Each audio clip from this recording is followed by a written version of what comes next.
आपण बघत आहात एकेपी न्यूज मराठी, आपला आवाज आपली ताकद। सबस्क्राइब करा, शेअर करा, लाईक करा।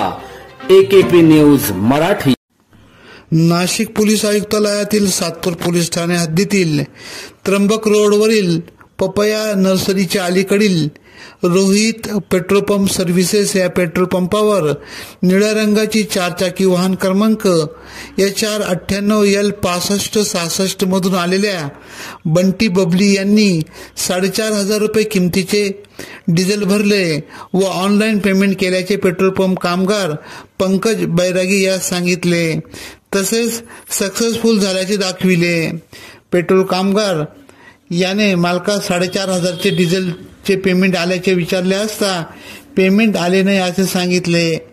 पेट्रोल पंप कामगार याने बंटी व बबली यांना पेमेंट आले नसल्याचे मोबाईलवर कळविले असता पेमेंट केल्याचे त्यांनी सांगितले।